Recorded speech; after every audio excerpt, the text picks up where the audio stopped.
Welcome to the programme. A winter of strike action by more than 1 million public sector workers will move a step closer today.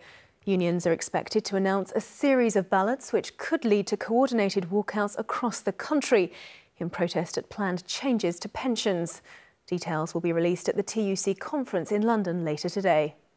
Prices are rising faster than at any time for nearly 3 years. The rate of inflation last month was 4.5%. That was because gas and electricity went up. So did the cost of clothes, like never before. There's speculation the inflation rate will fall in the new year, but some economists are saying that in the meantime, we just have to try and put up with it. As our business editor Laura Kuhnsberg reports, they claim that dealing with it could weaken the already struggling economy. Well, asked about the latest inflation rate, the Prime Minister admitted to ITV News that it was too high and had to come down. Our political editor Tom Bradby spoke to Mr Cameron at an advice centre for job seekers.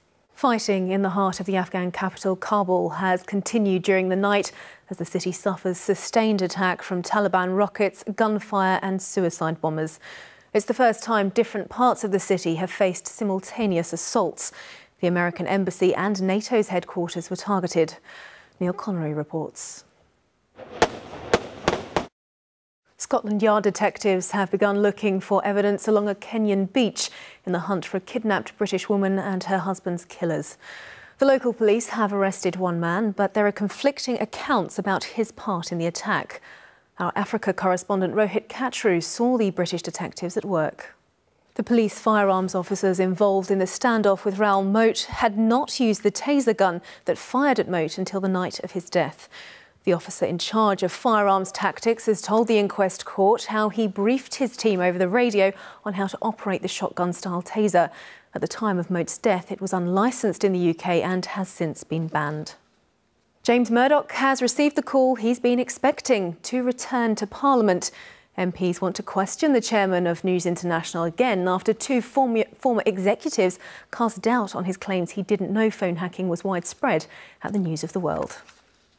Plans to cut the number of MPs could leave a number of big-name politicians fighting to hold on to their jobs, like many of their constituents.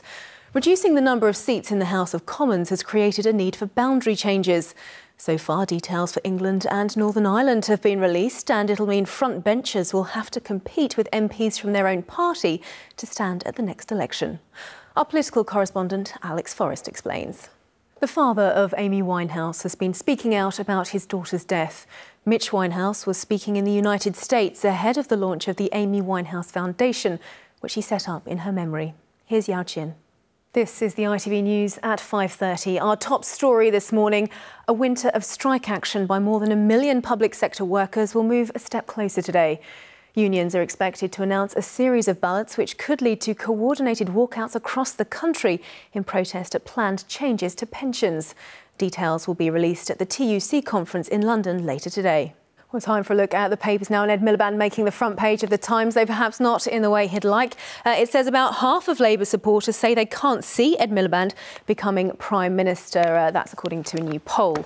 The Mail leads with strikes, but it focuses on next year, saying train drivers in London will be given an £1,800 bonus during next year's Olympics so they don't mess up the Games. Now, The Independent dedicates its front page to a special investigation into the extent to which private detectives were used to obtain personal information about thousands of people, including the families and friends of murder victims. It says a former police officer's revealed authorities have known about it for 8 years. The Sun carries a picture of Jason Owen, one of those jailed over the killing of baby P, walking in a park. And the Mirror runs with a picture of Sean Duffy, who led an internet campaign mocking dead teenagers in what's known as trolling. And that is the way the news is looking this morning.